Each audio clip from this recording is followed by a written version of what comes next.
Nawr, ni'n edrych ar y thema o'r Pasg. Ni'n edrych ar y storiau sydd yn digwydd yn mynd lan at Sul y Pasg. Ac wythnos diwethaf, o'n i'n edrych ar stori Lazarus. Ac oedd e'n bach yn spoiler. Felly o'n i'n stori'r Pasg, o'n i'n gweld beth sy'n mynd i digwydd adeg y Pasg. Nawr, stori sydd gen i heddi yn digwydd ar diwrnod cyntaf wythnos y Pasg. A dyn ni'n gwybod fel Sul y Palmwydd. Dewch ni weld.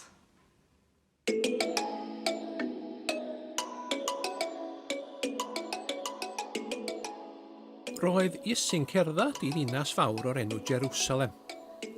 Dywedodd wrth ddau o'i ffrindiau, "Plis ewch i'r pentra draw fan acw.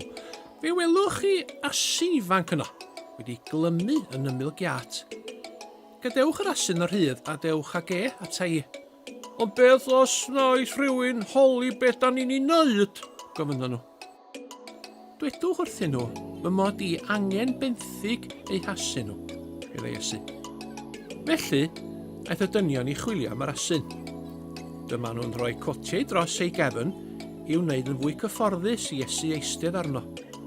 Aeth Iesu ar gefn yr asyn i ddinas Jerusalem. Roedd pobl yn bloeddio ac yn gosod eu cotiau ar lawr i greu carpad o'i flaen. Dyma nhw'n torri canghennau o goed palmwydd wrth ymyl y ffordd ac yn ei chwifio yn yr awyr wrth i'r ymwelwyr fynd heibio. "Hwre, Iesu!" gwaeddodd pawb. "Hwre i'r brenin arbennig, yr addawod Duw a byddai ni anfon atom. Hwre!"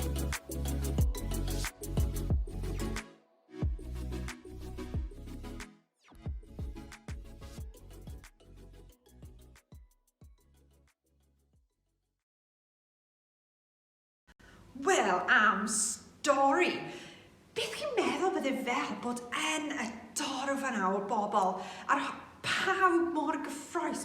Just meddyliwch, byddech chi'n cyffroes hefyd? Byddech chi'n chwifio dail palmwydd hefyd?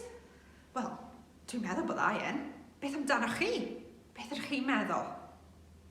Nawr, heddi, dyn ni'n dal yn dathlu Sul y Palmwydd. Nid yn chwifio dail palmwydd fel yna, ond mae'r eglwysi yn rhoi allan pethau fel hyn. Felly croes yw sydd wedi cael ei wneud allan o dail palmwydd. A mae pawb yn mynd ag un o'n nhw adref. Ac bod ni dal yn dathlu Sul y Palmwydd heddi. Y Sul cyn, y dydd Sul cyn Sul y Pasg. Mae'n dod lan nawr cyn bo hir. Ac os ydych chi'n cofio, wythnos diwethaf, oedd stori Lazarus yn edrych ymlaen tipyn bach i Sul y Pasg pan oedd Iesu yn marw a dod nôl i fyw, yr un peth â Lazarus. Ac mae'r stori yma yn edrych ymlaen hefyd, achos mae'n edrych ymlaen at diwedd y Beibl, lle mae diwedd y Beibl yn dweud bod Iesu yn mynd i dod nôl i'r ddaear fel brenin. A mae Cristnogion yn credu dyma sut byddai'n dod nôl. Byddai'n dod nôl i mewn i Jerusalem fel brenin.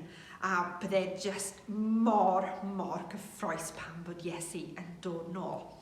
Ac mae Cristnogion i gyd yn edrych ymlaen. Dyn ni ddim yn gwybod pryd mae'n mynd i digwydd, ond mae pawb yn edrych ymlaen.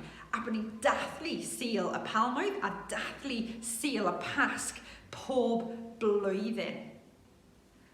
Nawr, ni'n mynd i cael can, a dwi'n mynd i gweddio cyntaf, ni'n mynd i cael can, a wedyn byddai'n gweld chi wythnos nesaf.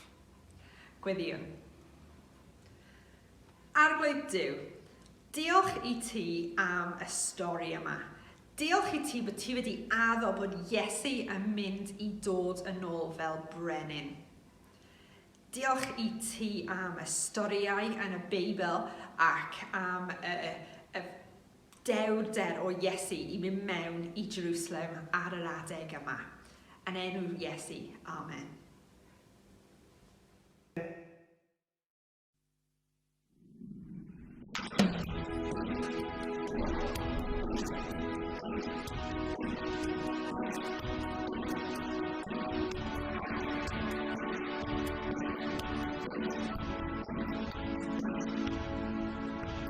Meddyliwr fi yw y bywiol un e cael fy lladd rwy'n nawr yn byw am byth ac am byth.